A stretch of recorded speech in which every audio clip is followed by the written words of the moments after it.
Hi, I'm Dr. Neenu Garg. In this session, I will discuss methods for deadlock handling. Let's start. So, we want to ensure that deadlock never occurs.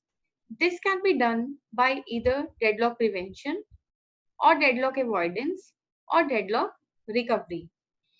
Deadlock prevention means preventing any of the four necessary and sufficient conditions from happening. What were those conditions? Mutual exclusion, hold and wait, no preemption, and circular wait. So we earlier said that if all these four conditions exist in your system, then your system is in deadlock. So we can prevent deadlock if we prevent any one of these four necessary and sufficient conditions to take place. Deadlock avoidance. What we will do? We will allow all deadlock conditions, but we will calculate cycles about to happen and we will stop dangerous operations. Means we will not permit those operations which may cause deadlock. Those conditions will keep on happening, but we will not let them happen. Deadlock recovery. Very simple. Allow the deadlock to happen. Then what we will do? We will first detect that whether the deadlock has occurred, and then we will recover from the deadlock. That is, we will release all the processes in deadlock and we will regain the resources that are trapped in deadlock. Okay, so if I give you some real example for deadlock prevention, avoidance and recovery, it's like, for example, we all take medicines, we all take immunity boosters so that we are not infected. We might not get infected with some disease. So that is prevention. Avoidance. These days we are following social distancing, right? We are following social distancing. In this way, what we are doing is we are avoiding some disease from happening. Okay, all conditions are approaching, all conditions are coming, but what we are doing, we are avoiding it. How? We are following social distancing. Deadlock recovery.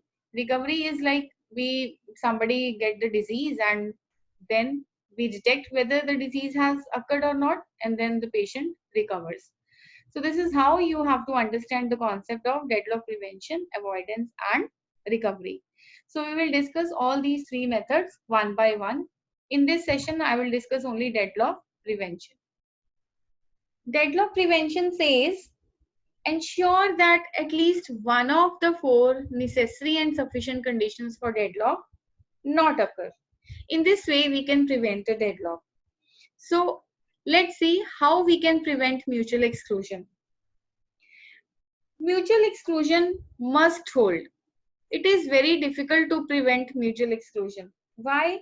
Because there will be at least one resource which is non-shareable.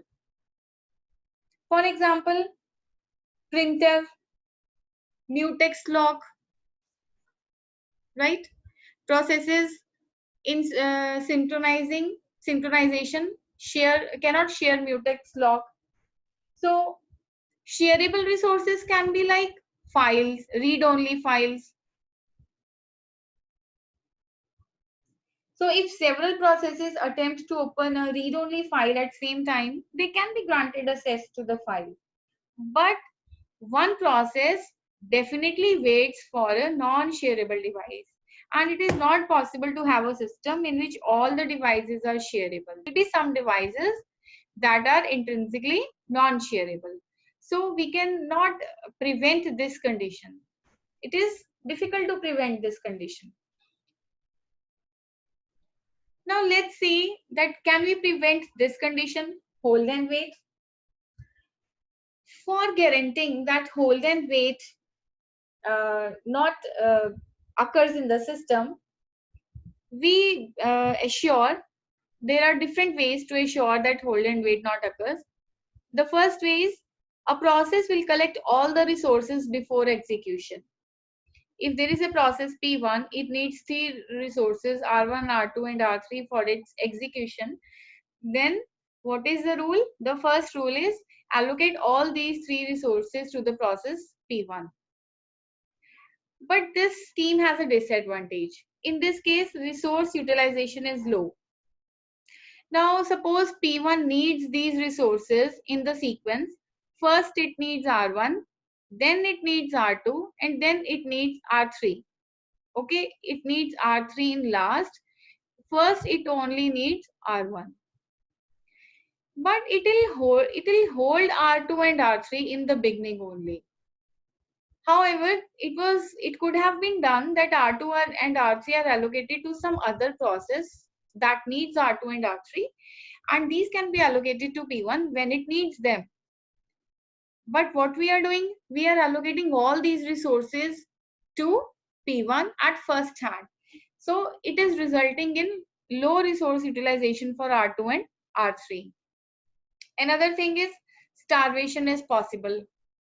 Second protocol for hold and wait can be a particular resource can only be requested when no other resources are being held.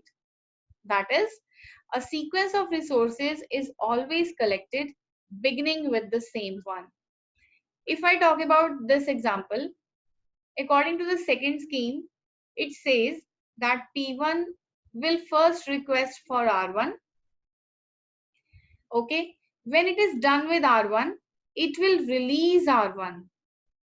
When the job with R1 is done, it will release it. After that, P1 will request for R2. Once it is allocated R2, it will use it and then it will release R2. That is, P1 cannot request for any resource. It cannot request for any resource if it is holding one.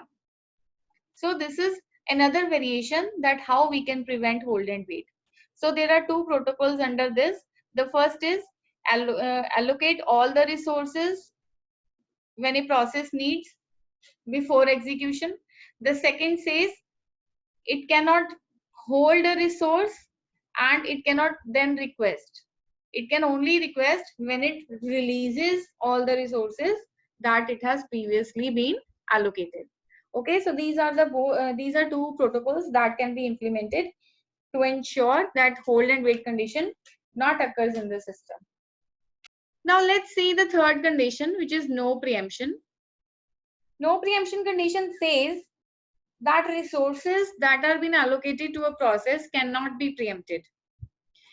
If we want this condition not to occur, the simple solution is make the resources preemptible. Initially we say resources cannot be preempted. So a solution for this is make resources preemptible.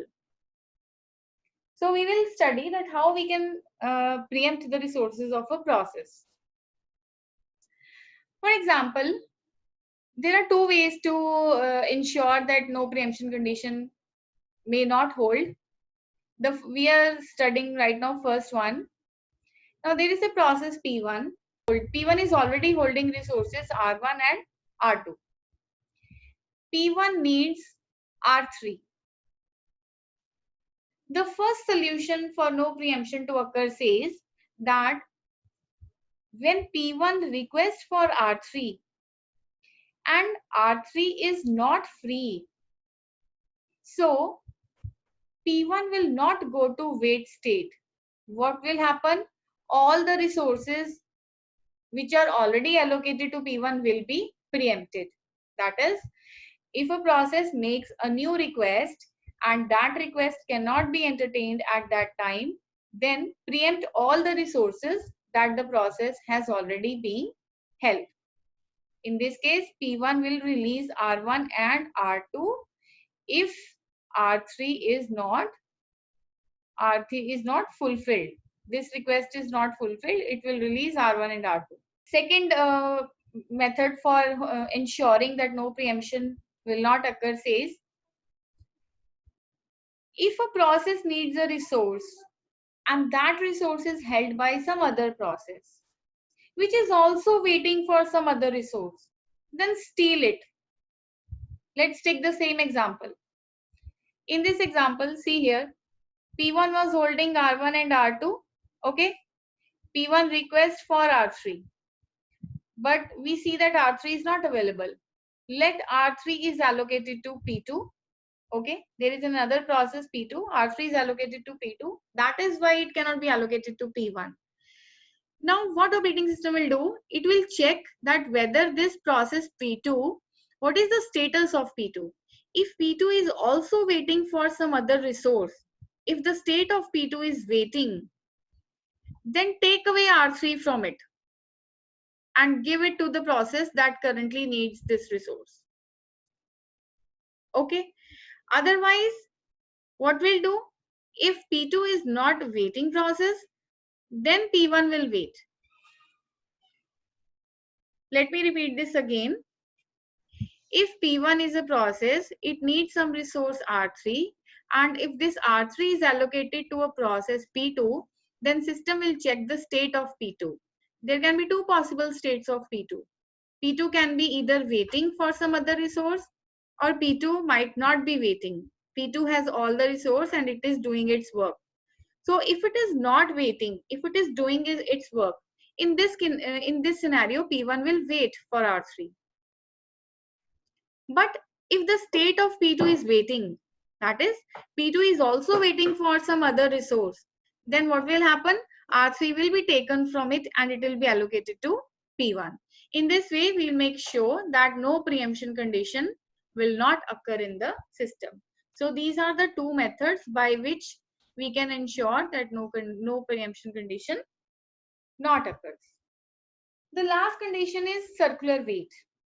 We all know circular wait means P1 is waiting for P2, P2 is waiting for P3, so on, and Pn is waiting for P1 to finish. And circular wait completes the necessary and sufficient condition for deadlock to occur.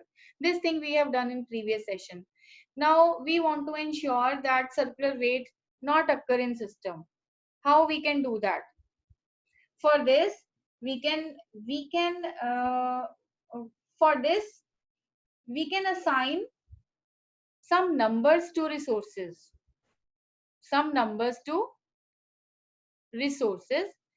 and we can make sure that every process can request for resources in ascending order. Let me give you an example. Suppose there is a resource tape drive in the system and the number of tape drive is 1. Then there is another device which is disk drive. The number assigned to disk drive is 5. And another device, printer, which is assigned number 12. There is a process P, and P needs all these 3 resources for its execution. Okay. And to ensure that circular wait not occur, what we want that P1 will request for the resources in increasing order. Means if P1 can request first for tape drive, then for disk drive, then for printer only. Suppose P1 is currently holding disk drive. Okay. P1 needs tape drive. But the number of tape drive is, yes, tape drive number is less than disk drive. So according to the protocol, what we want is it will first release disk drive. Only then it will be allowed to make requests for tape drive. Fine. Now P1 possesses tape drive. P1 needs disk drive. This is fair enough because disk drive number is greater than that of tape drive. So it is allowed. P1 can allow request for disk drive if it is already having disk drive. Now let's suppose P1 is having printer and P1 needs disk drive. It will first has to release printer. Okay. If a process wants a resource whose number is less than the number of the resources which it already has, then it has to first release the resource. Why? Because the process can only request the resources in ascending order. So if we ensure that we are using this protocol, by this circular weight will not occur in the system.